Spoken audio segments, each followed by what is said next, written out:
Hey peeps, this is Fernie, your resident psychic medium and spiritual teacher, and you're listening to Fernie Unfiltered, where we dive into topics that enlighten, inform, and entertain the soul.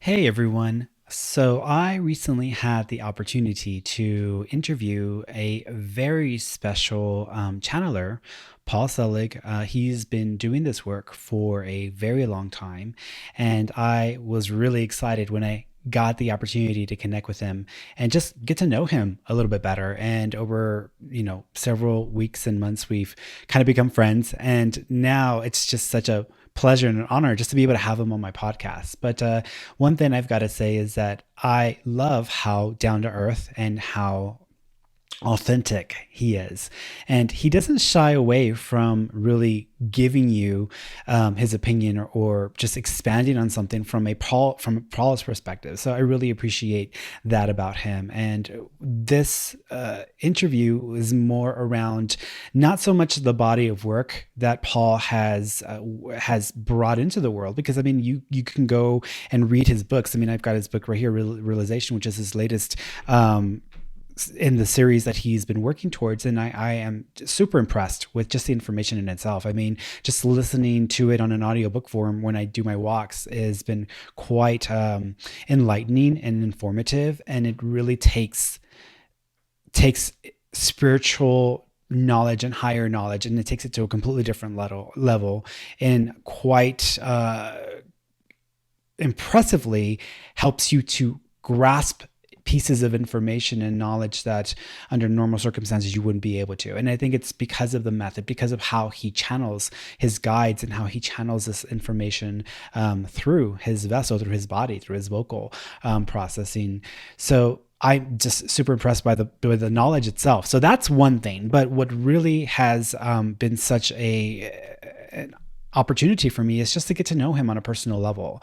And I am just as impressed by him on a personal level as I am about his work and the body of work that he has, because he is so real and so authentic. And that's why I think he, above other channelers, really stands out, because he doesn't bring a lot of fluff. He doesn't bring a lot of, pizzazz to the work that he does. He just shows up, he channels, and he gives you this fountain of knowledge. And it's pretty amazing to experience and to be, a part of that process. Years and years ago, back when I was first getting into channeled knowledge, one of my first experiences was with Abraham, who is channeled through Esther Hicks. And I actually had the opportunity to sit and ask Abraham some questions during one of the lectures, and I received the response, and it was pretty incredible. And at the time, I don't think I was prepared or receptive as much as I would have wanted to be for that piece of information that I was given. But as years have gone on, I completely understand now what that has meant for me. So when I had the opportunity to have a session with Paul, I think I was in a much better place, in a more open and receptive place. And when he began to channel, and he was like getting to the core of my soul, he revealed a lot of stuff that I thought I had really spent quite a lot of time working through and working past from my childhood. But there was still stuff there that was active within my energy and state of being. And so since then, I think in that moment of having that channel experience with Paul, it kind of diverted me and changed my trajectory a bit. And I had to re-examine myself in a way that I hadn't had to in a while. And I've been working on those aspects of myself and really going through some deeper forms of healing, but I still do the work that I do. But it's nice to know that when you talk to Paul, when you meet Paul, he's another human being who is also trying to make sense and to use the information as best as he can. And he doesn't shy away from letting you know that he's no expert in this field. He's not a guru. He's not someone that is the epitome of like a channeler. However, when you look at him and his body of work in context with all these other channelers, he is definitely at the top of the list in many ways. So to have an opportunity to connect with the man Paul and to understand him from that perspective has just been really fascinating, because it helps to humanize the spiritual path. And a lot of us believe that we have to wait for this like big event to occur so that we can understand and connect on a deeper level. And we need to, something to happen. Like we need an angel to descend from the heavens to say, hey, this is what you're supposed to be doing. And that would be great if everybody could have that kind of experience, because it would make it a lot easier to know where you're going and what you're supposed to be doing.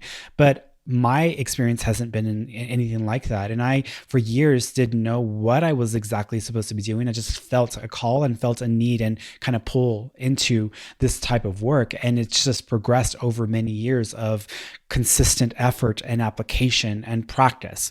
So to know and to hear someone like Paul have a very similar experience where, he didn't have this loud boom that says, you are supposed to be a channeler, this is what you're supposed to do. Now, he's had experiences like that, but it wasn't so clean and clear in the beginning. He just had little sprinklings of phenomena here and there throughout his childhood. And then as he got older, after having an established career as a playwright, he began moving in this direction just because he felt that tug. But it happened in bits and pieces, and there wasn't just one clear indicator that this is where he was supposed to be. He just got little signs here and there, which kind of built up to his current trajectory. And thank you, Paul, for doing that. Just because I think in the process of you following and trusting this, you were able to bring forward such validating and such crucial information. I think at a time when a lot of us are feeling a little lost or disconnected from each other, and there's a lot of separation happening within our collective conscious. So the material that is brought through the body of work that Paul represents, I think, is so crucial and important for us, because it is going to help us understand why we're here and what we should be working on. And I think that what I've gotten from it, message keeps coming back that we need to be focusing on love. We need to be focusing on seeing ourselves in authentic form. And it's that simple. So I am super excited to share this interview with you guys. And I hope you get from it as much as I was able to get from it. Not only that, but just to see Paul from the human point of view, and how incredible it is that he, as just this average guy, can just step into this next, from one moment he's a guy, he's just this random New Yorker, and then the next minute he's channeling these higher beings. It's fascinating. So I hope you guys enjoy the interview, and thank you again, Paul, for participating in my podcast. Let's talk about you when you were a child, when you first started having experiences that made you feel like something's different or something's not normal with some of the experiences. I know that you started having visual phenomena happening when you were much younger. Well, that wasn't when I was already 25 by then, when I started visual phenomena. I never thought of myself as a psychic or a channeler. God, I didn't even believe in channeling. I had some psychic experiences as a child that were specific and memorable, and maybe 3 or 4 total that were enough for me to mark, and my awareness. But it's certainly not how I thought I was or what I thought I was. And I still am somewhat challenged when I have to introduce myself at a party and tell somebody what I do for a living. I was a college teacher for a quarter of a century. I mean, that's how I knew myself and how I often presented in the world. But no, when I was 4 or 5, I had an out-of-body experience that I never forgot, of a being hovering over my bed, talking to me while I floated on the ceiling, watching the whole thing happening. That I had. And when I was about 13, I had a few experiences. One was actually, when I was 9, I dreamt about the place that I went to visit when I was 13 and ended up working at for 18 years in Vermont. And it was a very specific place and a very specific dream.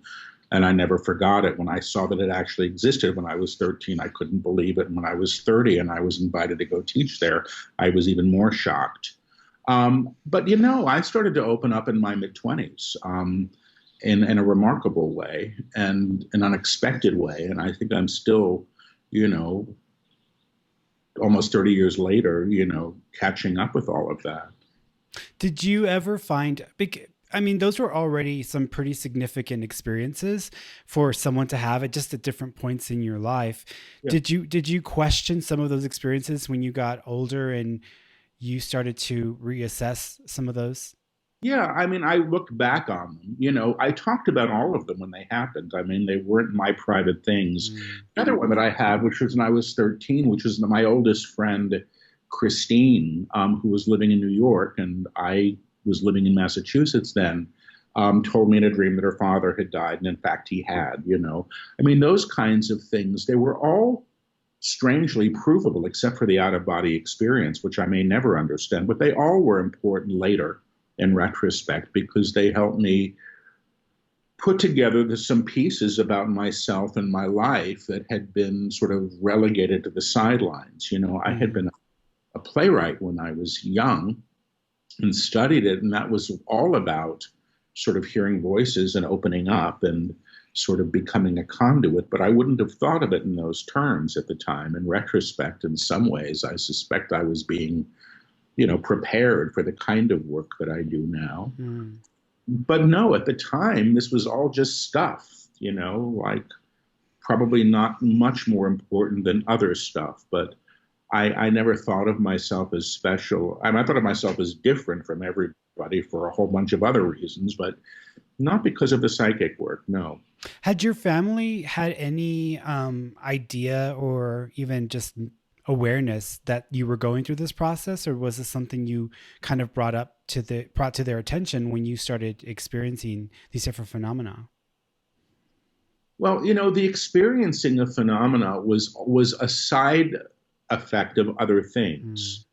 So when I opened up when I was 25, I opened up shortly after I stopped drinking, and I'd been a heavy drinker, and I found myself quite sensitive and was surprised. And I had an experience that I don't know what it was that year that left me seeing light around people or lights, little fireflies started going off around people. Mm. And people later said that was like a spontaneous Kundalini awakening or a Shakti. I don't know what it was. I could have been hyperventilating, but the phenomenon of seeing the lights was real.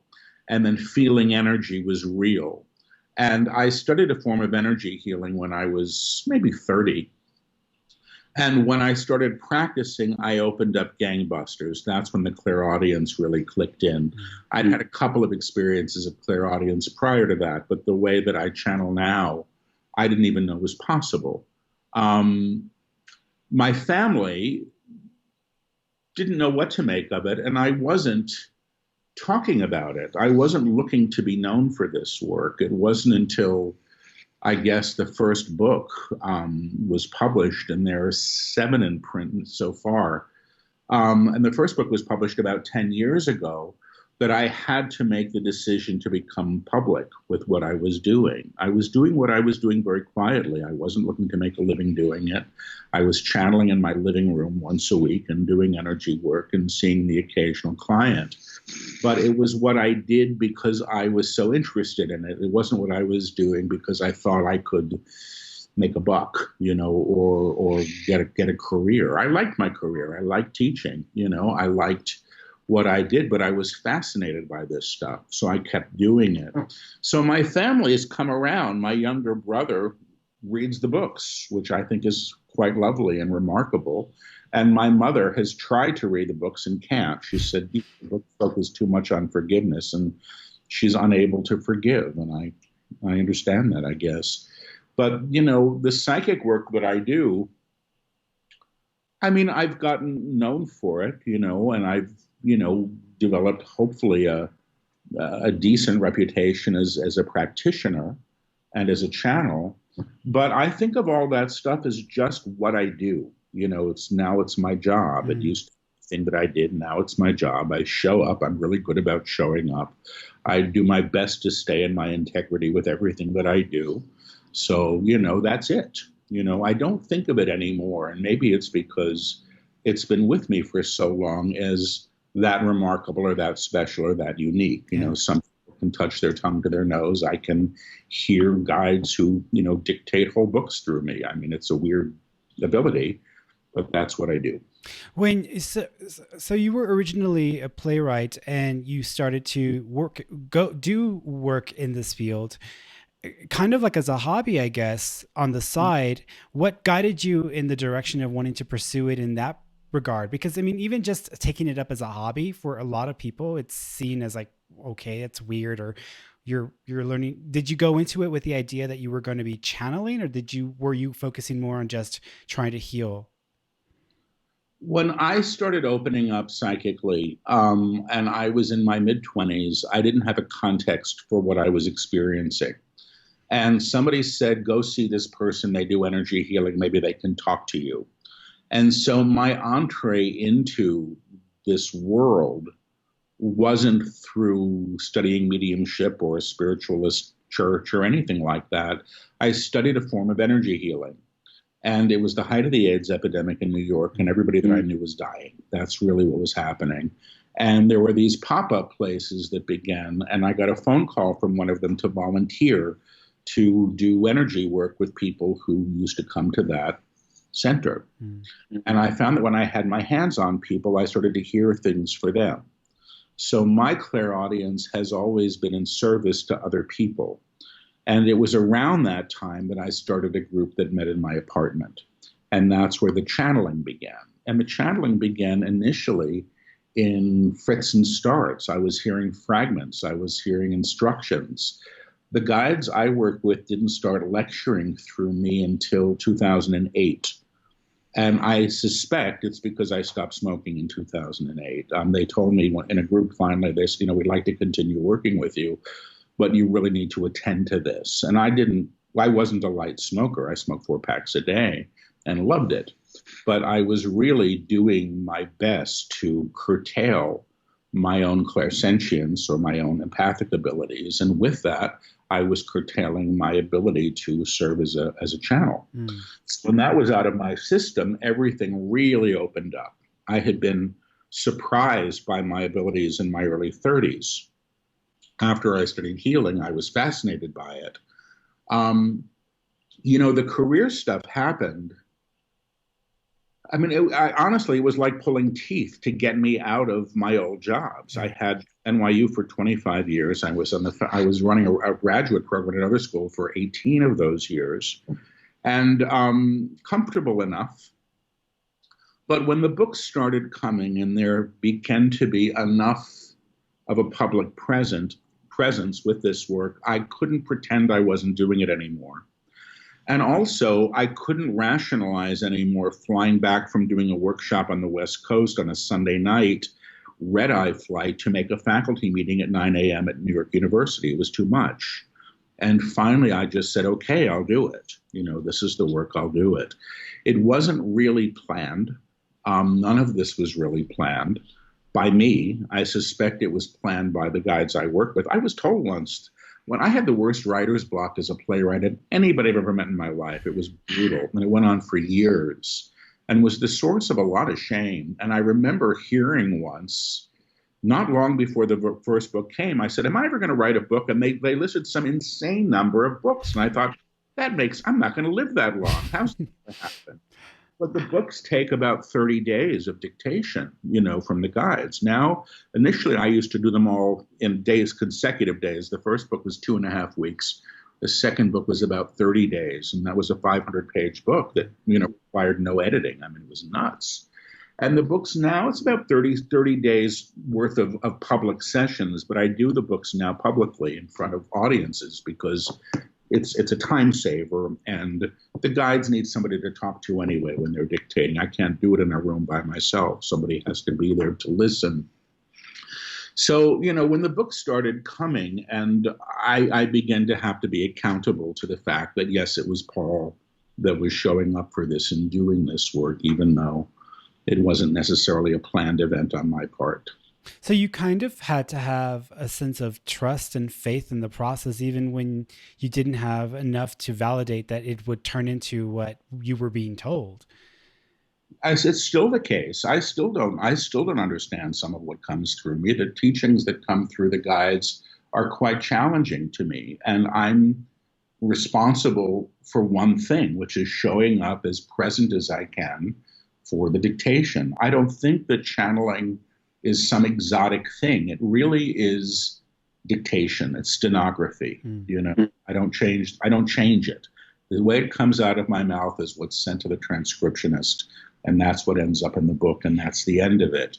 So, you know, I do my job with this, and it's always a leap of faith. Every time I sit down, every time before a group of people with no idea what's going to come out of my mouth, I do it. But I hear one phrase from the guides, and they'll repeat the same phrase 50 times if they have to until I say it aloud. Once I say the words aloud, everything comes tumbling out behind it. And then, you know, then they say thank you or period, period, period, or stop now, please. And that means the dictation's over for that moment until they split up again. So for people who aren't familiar with the process of channeling, or just the undertaking that is happening within the mind as you're doing this, when you say you hear, can you describe what that experience is like?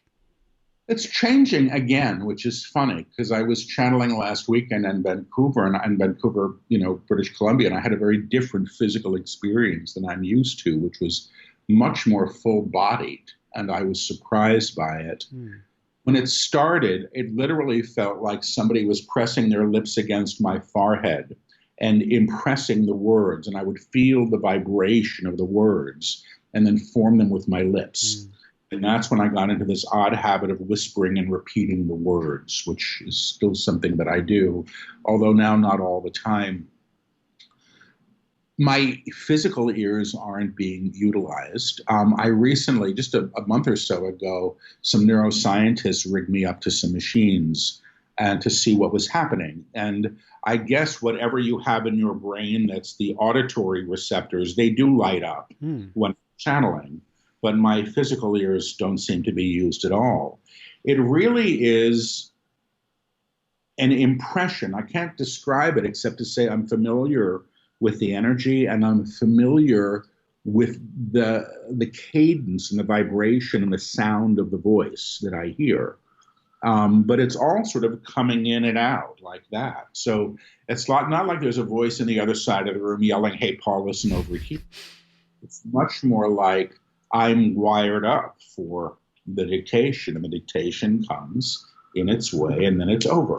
When I work psychically, I put it this way. When I'm channeling, it's like I recede. It's like I climb into the backseat of a car and allow the guides to become more present. When I work psychically, I share the front seat of the guides. They've got the steering wheel, or I've got the steering wheel. We pass it back and forth, depending on the kinds of questions that are asked.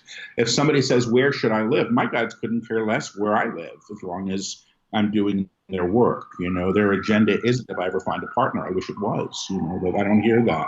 That's New York City in the background. Oh, of course.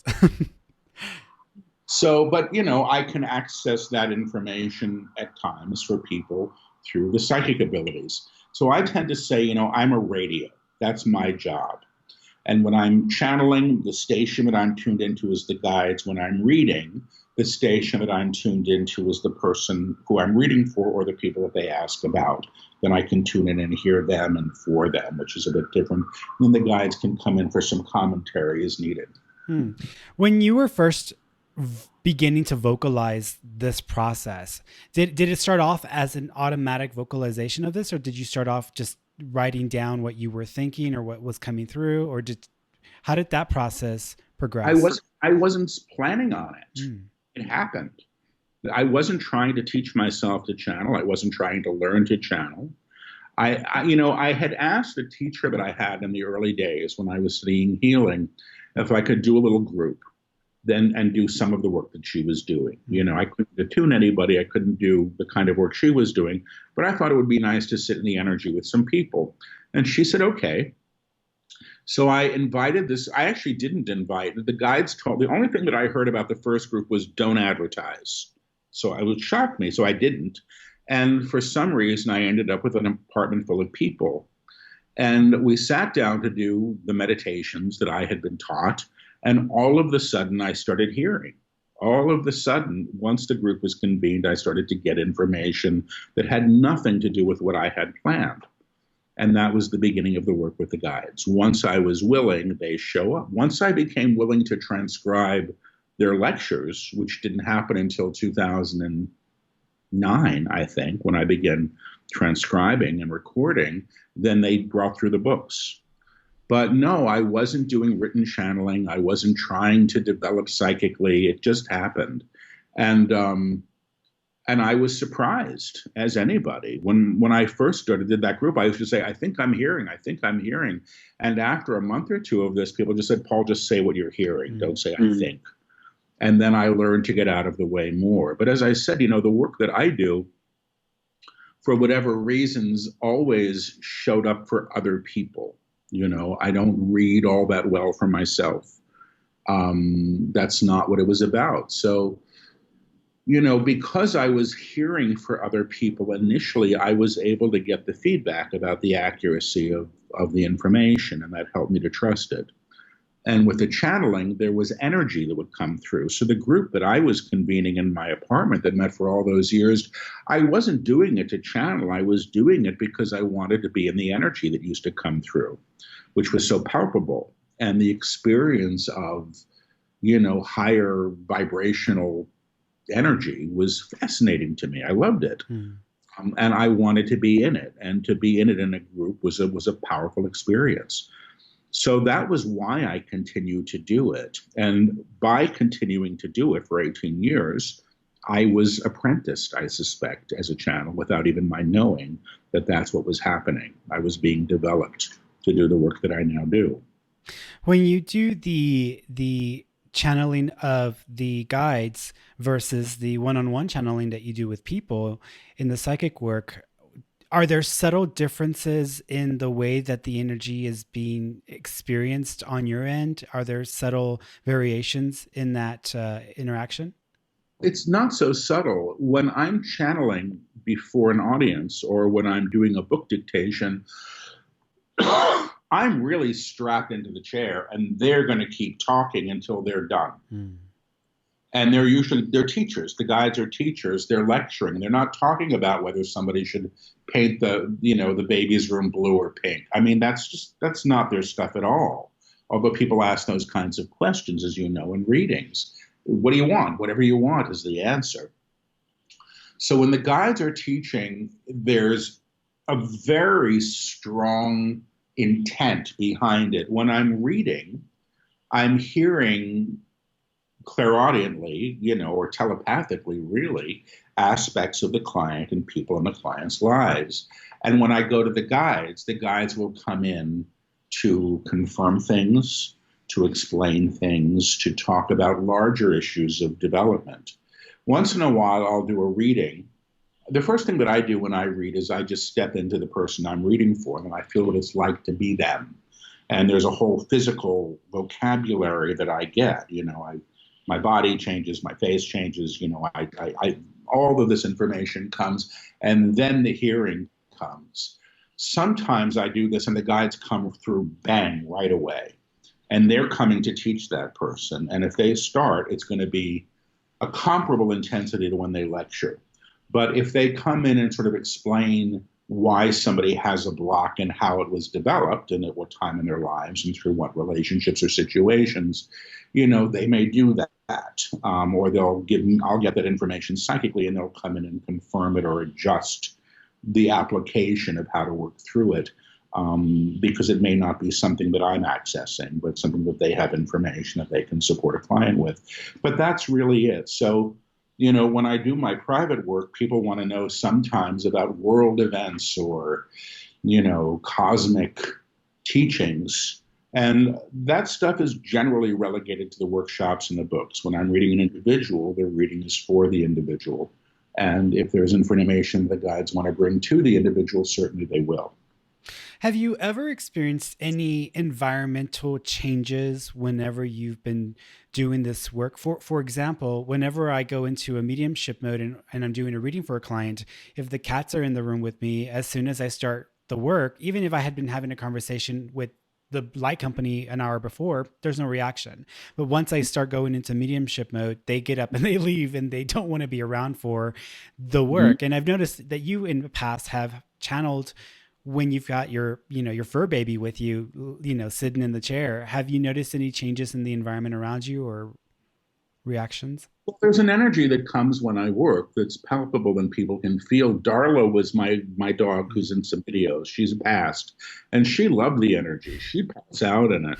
I used to do groups. In the old days, I would do groups in a great big circle because I used to work on my feet, and I'd often be up on my feet, waving my arms. But the dog would greet everybody in the room, and then as soon as the psychic channel stuff was she'd go pop out. She'd pass out at my feet, and then come back as soon as it was over. So the energy is the energy. I find it doesn't make a tremendous amount of difference where I'm working. There are places I prefer to work. I'm super noise sensitive. It's just a problem wherever I am. I can hear a fork dropping, down the hall in the next apartment. I can feel it and I jump. But no, I haven't had that experience. But occasionally I'll be teaching a group and the energy will be very high and somebody might get quite uncomfortable. They're not used to it. It confronts them in a way because it's so palpable. Early when I was doing a group in my apartment many, many years ago, somebody begged to come. I've heard about this. I really want to be there. And she left very upset because she could feel it. And she didn't want to feel it. She just wanted to hear about rainbows and unicorns and make a wish. Yeah. And all of a sudden, bang, there was phenomena. And the phenomena is challenging for somebody who's never felt it. But it's hard not to feel. When I do work now, and sometimes there's hundreds of people in a workshop and they've never felt energy before. It's an evening, people are coming to check it out. And the guides attune everybody to the energy that they work with. And I always say, how many of you can feel the energy? And almost invariably, everybody raises their hand. Now, for me, feeling energy changed everything for me. That was a game changer when I was studying healing. The fact that I could feel the stuff, I could feel what was leaving the body when people were releasing stuff. That made me know without question that there was more to us than the physical body and more to our experience than what we could see visually with our eyes. And so the fact that, that experience can happen with a large group of people, I think is beneficial. I think it's exciting. It opens up a potential, for what else may be there, because that's what happened to me. When you're in channel, are you aware of your physical body, or do you feel like your mind's kind of checked out or slightly stepped aside just to kind of allow for the process to occur? And then also what happens, what do you feel, or what kinds of physical sensations do you deal with after you're done with the work? Well, I've channeled in the midst of personal crisis and chaos. I remember having to channel after I had to put my dog down, 2 hours later, not wanting to do it. And the guides came through beautifully, and they have always. So whatever I'm going through, they generally can override and do their work. And I'm grateful for that. Otherwise, I wouldn't be able to show up quite as well as I do. So the question was about the physical process of when you're in channel, what is your physical, can you feel your physical body first of all, and what does that process feel like? My arms are going, there's a series of gestures that they work with. Well, some of them are mudras, they mean things. But I'm animated. Like I said, I used to work on my feet with my eyes closed. That was dangerous. I was wandering around in a circle with my eyes closed and my arms moving. I'm told, and I haven't seen this, but it happens pretty much at every workshop when the guides do attunements, which they'll often do individually, that my eyes change color. I have hazel eyes and they go bright blue, I'm told. The experience is of being in the energy. The energy is present. I can often feel it coming in through my crown, in at my forehead. The last workshop, it was pouring through me and out my heart. And that was a very different way to channel for me. I was glad for it, but I'm so used to it being in the upper centers that the fact that the heart was now in amplification through the channeling was new. And I'm fascinated by where that may be going. I think it's a positive thing, but it's an opening that I seem to be having at the heart. And I guess it's part of this process. When I'm done, it's a little bit like I'm unplugged. I don't hold my body the way that I normally hold it when I'm channeling. My body's often a bit more rigid.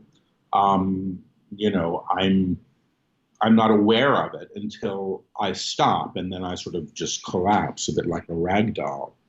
I The only ill effect that I experience from it is, you know, I'm super sensitive afterwards. You know, I feel exposed energetically. I have a friend who's a medium who calls it psychic burn. It's like sunburn, but like when you're so open, your nerves are just so extended that things get a little overwhelming, you know. And that's after I channel primarily, because I'm running so much energy when I'm doing that, and my sense is my whole nervous system is in the employ of this. So my whole body is actually, you know, being utilized. My whole energy field certainly is. But that's about it. You know, it's something I've gotten used to. You know, I don't know what else to say. How do you come down from an experience like that? And what kind of toll is that taking on your body? Or have you noticed it taking a toll on your body? I don't know for a fact. I have a friend who's a medium who explained to me sort of some of the things that happens in the body chemistry as a result of channeling, and I found that interesting. Like I said, I'm not trained. This is just something that happened. I suspect that I carry more weight than I need to as a result of this, and some of that is a buffer from the sensitivity, and I don't think it's a healthy buffer. And I'd love to be able to let go of it, you know, finally. Mm-hmm. And beyond that, I don't know. You know, I channel a lot. You know, I know people that can do an hour at a time, you know, at the most, or in a workshop, they'll do an afternoon. And when I'm doing a book, they're often dictating 3 to 5 hours in a day, you know, in front of an audience. You know, it's a lot of stuff, and it's a lot to carry. So, you know, I'm fortunate that I have a good support system of people that care. I try to do what I can for myself by way of self-care after I work. But usually after I work, I want to retreat. You know, I just want to sort of pull back and be quiet for a while. And that's okay, you know. But other than that, I don't know. Maybe somebody can tell me what I should be doing, might be doing, Right. one of these days to improve things. Do you have difficulty kind of sustaining, because in doing this work, you in previous interviews, and you've made it clear that you're not a guru, but you're the person that channels the information. Yeah. But people are naturally going to turn to you because they're going to see you as a guru, as someone who's an authority or a fountain of knowledge for spiritual higher information. How do you feel about that? And is that something that you experience often with people after sessions? I'm very clear that I'm the guy in the chair, and I don't want the projections of other people. I really don't think it's healthy. I don't want it. I've got my own problems, my own worries. Mm-hmm. So I don't want to ever pretend that I'm something that I'm not. That doesn't help me. It doesn't help them. I'm getting better at interpreting the teachings of the guides, because I often have to do that. Whether I do an interview, when I'm in a workshop and somebody has a question and they want further explanation, I can try to explain my understanding of what they mean. And I've gotten better at that. And if I screw it up, they come in and correct me. Thank you, Paul. But however, you know, this is what we really mean. Glad for that too. There may be a day when I have aligned and embodied to the level where there isn't some great difference between what comes through me and from the guides. But until that day, I think it's wise to make the distinction. People want to put people up on pedestals, and they want to kick the pedestals out from under them. And I just don't care for that. Yeah. I don't think it's necessary. I mean, the guides have said through me that the age of the guru really has ended. You know, what the guides are teaching us is to come to our own inherent divinity, the God within, whatever you want to call it. And the realization of the God within is their teaching. The realization of the divine as you, as everybody, because you can't exclude anybody. They say you can't be the light and hold another in darkness. They say it again and again and again. So one of the reasons I like the fact that there's energy that comes through when they work and when I sit and channel is that people can have their own experience of it. And if they have their own experience of it, if they can feel it, if the guides can attune them and then they can run the energy, then they don't need me, and they don't need me now. The attunements are in the books, and there's 7 books out, that really do carry the energy. And another one coming out in August, and another one that I expect will probably have to start in the next few months because it's due early fall. So it usually takes them, over the course of 2 months, 3 at the most, weekend workshops, they'll deliver a whole book. So that's what I know. But I'm not interested in the projections, and I'm conscious in my own way when people are asking for that for themselves. I don't think I'm more evolved than other people. I don't think of myself as particularly special. I do think I have a somewhat unique skill set. But, the guy who's 6'5" and can, toss a basketball in a hoop and get it in, that's a specific skill set too, based on how he's built and what he's adept at. And this happens to be how I'm adept. And I believe that how I'm adept is being utilized, hopefully in a way that's helpful and productive for other people. Have you had the experience of meeting or dealing with other well-renowned channelers as well?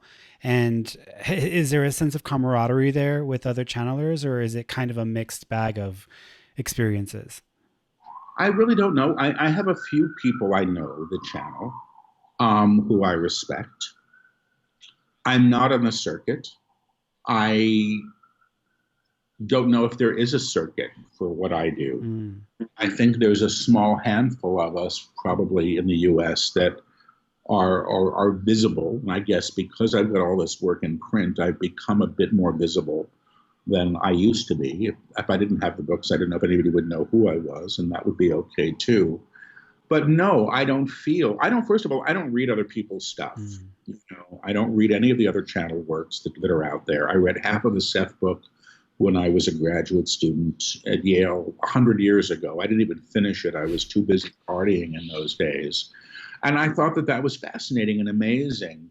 But I don't read other people's work. And I suspect I would probably benefit greatly if I did, because there are things that my guides don't talk about, or that they may talk about that I can't hear because it's coming through my mouth.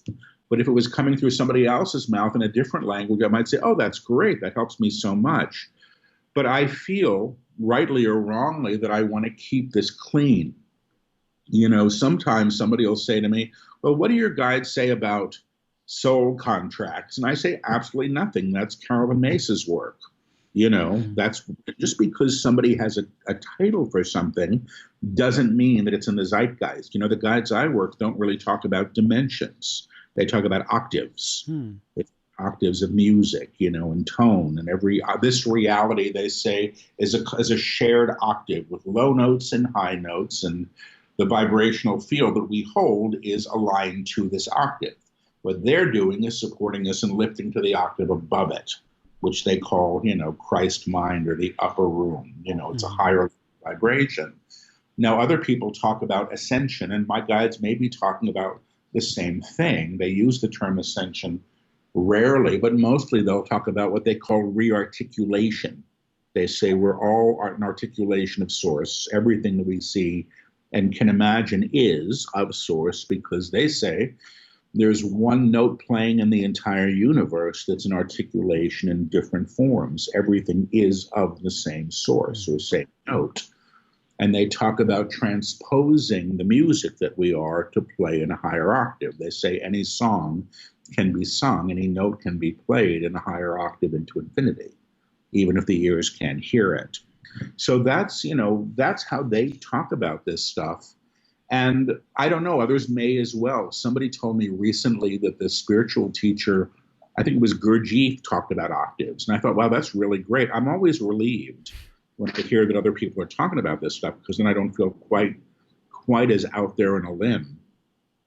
But no, there's not a community of channelers. There's people who I consider friends or am friendly with, who I respect. And there are people who I may never meet, and their work may be wonderful. It may not be, but it's not in my field. I have no opinion of it because I haven't read it and I don't know it.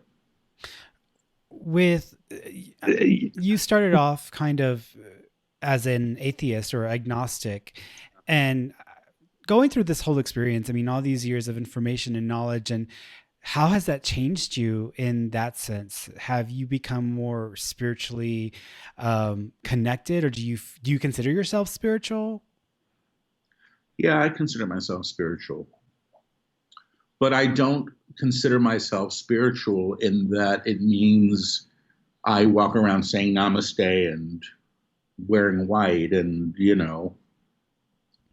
I have a poor meditation practice at best, hardly. Mm. When I was young and I hit a real wall in my life, I began to pray for the first time because I didn't know what else to do. And I heard a voice in response to that telling me to get my act together and what to do when I listened to it. And that was the beginning of a big change for me. And I think, in my case, having been raised with nothing, no idea of spirit or no permission really to even explore it, the idea that I could have a spiritual life was an amazing experience for me. And I suspect I was somewhat devotional when I look back at myself in my late 20s and early 30s. Having access to a lot of information, and channeling is information, doesn't make one more spiritual or less spiritual. Finally, it's the application of the information and makes the difference. And I'm at a place again in my life where I find myself wanting to move back to the deep simplicity of what I knew when I was younger, which is really, it's all in the heart center. That's where you find the God within. And everything outward is fine. Maybe it'll help you get there. Maybe any book you read may help.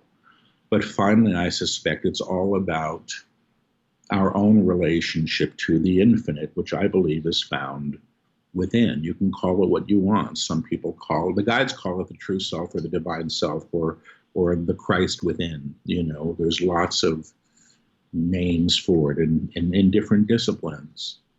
So I'm back to a different place. I hope, and I'm saying this because it's new, I hope, to a newer place of getting stupid again, and I think getting stupid is helpful sometimes, because we can, you can decorate the Christmas tree so much that you forget where the Christmas tree is.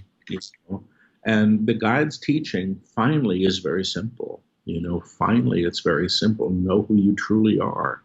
Beyond what you think, beyond the idea of who you should be, beyond what we've been told to aspire to. All that stuff, they say, is transient and crap, finally. We can learn through all of it. It's beneficial to our learning. It's not bad, per se. Crap was my word. But it's not the truth of who we are or who anybody else is. And that's, I suspect, what I'm wanting to realize more, and it is the essence of their teaching.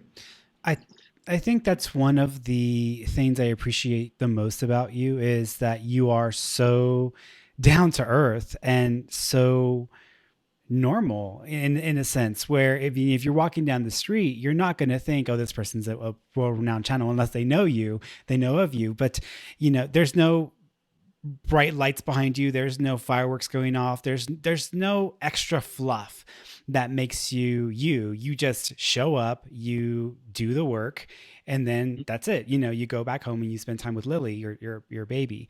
And so that's what it's about. And I think that's one thing that I really, truly appreciate you because you make it so simple and you make it quite obvious that it doesn't have to be this big production. It just needs to be something that is a simple process. So first of all, I want to thank you for that because it's been a great example for a lot of people. I think people who want to develop themselves as channels, they see other channelers out there and they think that it requires so much more effort when all you have to do is just show up for the work. And I think that's what you've done is you showed up for the work and you continue to show up every single time you're channeling.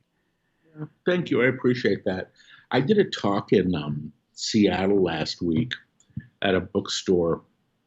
And I was a workshop at East West Books, and there was somebody there who raised her hand, and she said, I'm 19 years old, and I'm a channeler, and what do you have to tell me? And I tuned into her, and it was very sweet because she was at that place still where there was a lot of drama attached to it, like it's a big thing, it's a big deal. And it's almost like I said all to her, and she laughed. She had her own number, which was great. I said, all you're missing is the cloak and the hood, sort of like walking through Merlin's forest with that crystal staff, but that's where, and they said, and you're going to get used to this and you're going to get grounded. And it just becomes matter of fact. It's part of who you are. The person, it's like, I don't walk into a room and I don't say, hi, I'm Paul, I need to lose some weight and I'm bald. Parent when I walk into the room. Nor do I need to walk into the room and say, hi, I'm Paul and I'm a channel. Isn't this amazing? It's just something that I express as. It's a way that I show up in the world. And all any of us can do, I suspect, is show up in the world in the best way we're able, whatever that may be. Yeah.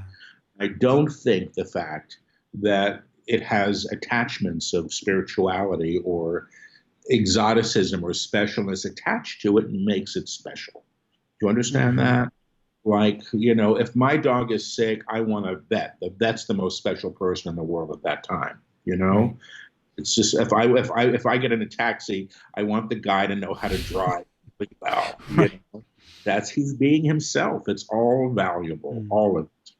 We're the ones who decide what's better than the next, and I think that's not necessarily very true. Is there a kind of a regular occurrence where you're seeing people who they are called to this work, they're being propelled in this direction, but their ego is a massive like block or just kind of in front of them, directing it for part of their experience? When I was very young, I read a biography of the faith healer, Amy Semple McPherson, who was the biggest deal. She was probably, what's that guy's name? I don't know. She was the mega church of the 1920s in California, right? She was a big deal, but she actually also, probably had an enormous ego, but she was really good at what she did from what I was reading. Like I heard people were getting their teeth grown back, after they got mental series. And I was like, wow, that's pretty amazing. Yeah. And I thought, wow, I would like to learn how to do that. I've never grown anybody's teeth back. I don't think that'll ever happen. And I think, the appeal of the ego with this stuff, it's going to be, we're going to encounter it. I've totally had to encounter it. I was told by two other mediums when I was in my 30s that I would be doing this work full time. And I said, well, when? And I heard, like late 40s, early 50s. And I was like, what? I don't want to wait that long. And in retrospect, I would not have been ready. My ego would have gotten in the way. I wouldn't have been able to hold it. Now I don't care quite as much as I might have then. But, when people tell me that they're opening up to channel and ask for advice, I say two things. I say, don't listen to stuff that's fear-based. That's generally low vibrational stuff. My guides couldn't care less about, Princess Di and the who killed her. It's not their stuff. The National Enquirer stuff isn't. They could care less.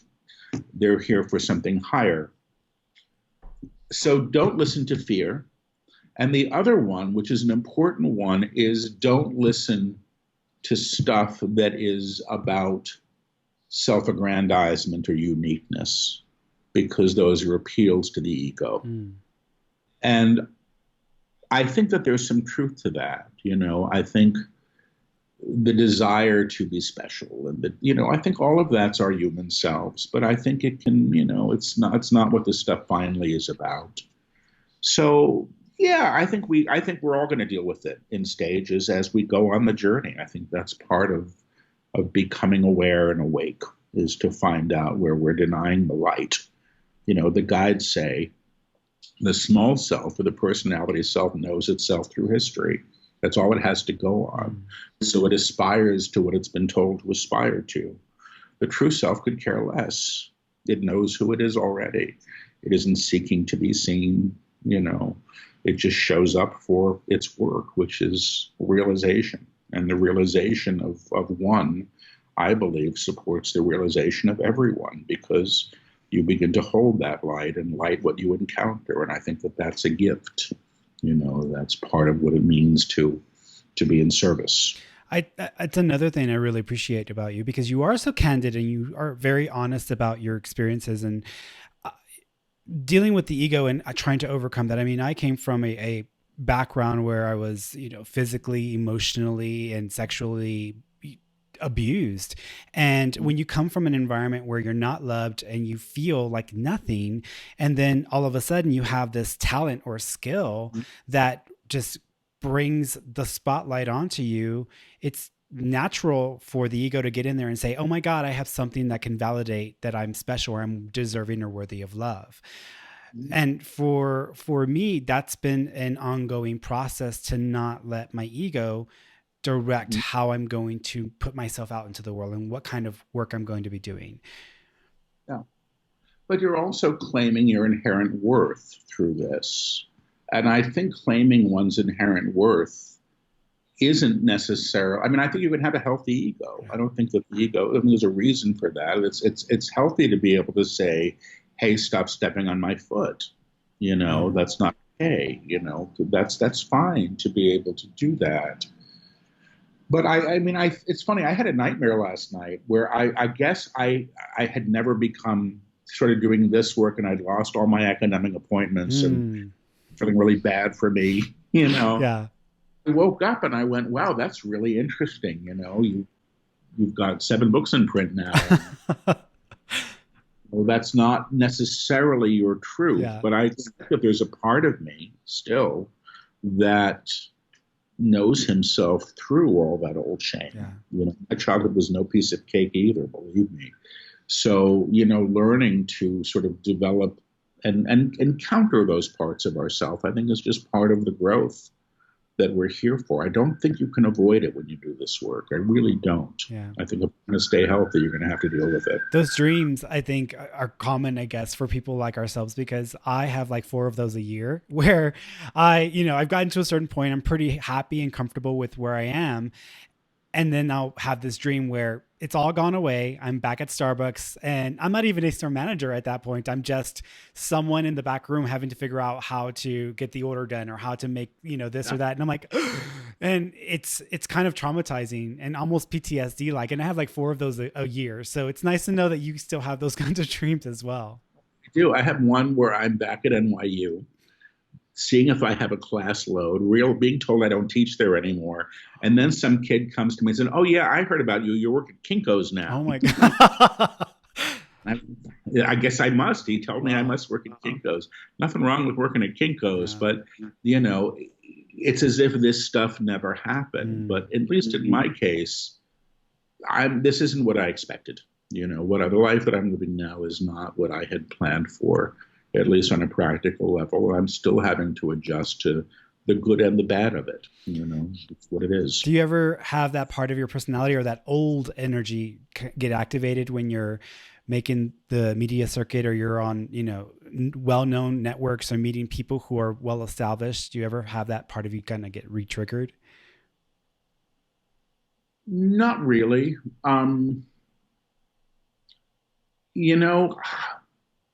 Not really. It's funny. I show up as best I can as I am, and I mostly find that everybody else is doing the same.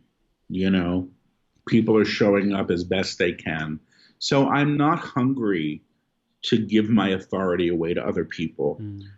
I'm not hungry for their approval. I can't command that. There are people that are always going to think that this is nuts. And there are days that I think this is nuts. What the hell is this that I'm doing? And what are these teachings coming out of me?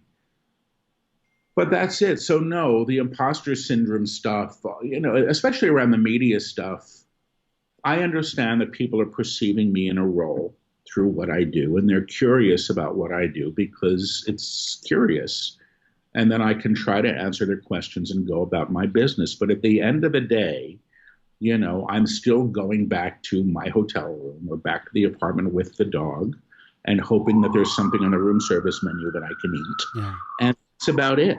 Do you know what I mean? It's not more, I don't know. It's just nothing more than that. It's just a way of being in the world, So the book that you have now out, because you've got another one coming, but the one that you have out now is book 7, correct? Book 7 is out now. Yeah. Beyond Realization is the title. Beyond the Known. Yeah. Trilogy Part 1. That's it. Yeah. What's the central message you think the guides are trying to get across in this book? That there is an aspect of us that can and will be realized, which means known, in what they call the upper room. And this is how they take us there, how we establish ourselves at that level of vibration. I think that's a simple way to put it. Having had all the experiences you've had now and working with so many people and trying to assist and be of service to so many people, what would you like the legacy of your work to be? Fast forward down the line when you're like, okay, I'm done. I'm out of here, guys. Bye. What do you think? What would you like for that legacy to be? That it helped. That it helped. It's not my work. You know what I mean? I'm taking dictation. They're the authors of the books. I would never want to be party to something that I thought was harmful or misleading. I don't feel that about these works. The guides teach in a very loving way, and it all is extraordinarily consistent, all these books in, without any editing. They're on message throughout. So it would be nice if it helped. That's my hope. And it seems to be right now. But I'm not looking for a legacy. I'm looking to have my work be the work that comes through me. I'd like to have a happy life. There are things I would like still. I'd like a partner. I'd like to feel at peace in the world. And, and I continue to do the work that's before me as part of that. That's the best I know how. So what do you plan for your next stage going forward? I mean, you've been doing this work for some time now. You're currently in New York. I know you've mentioned before that you've thought about moving or going somewhere else. What do you think the next stage will be for you? There's one more book in this trilogy, which I expect will be done, if it's to be delivered on time, by the end of September. Then I don't know. The guides say there are more books. I don't know if they're on the same teaching or if they're going to go in other directions. I like the traveling that I do. I'm on the road most of the time, and I actually enjoy it. So that's not a problem. But I am looking to homestead. I am looking for, a peaceful place to live. And, New York is New York. I was born here. It's what I know. But I'm a little done with it. The thing is, I never learned how to drive. So a lot of other places are harder. That's what happens to New Yorkers is you don't really learn how to drive. Yeah.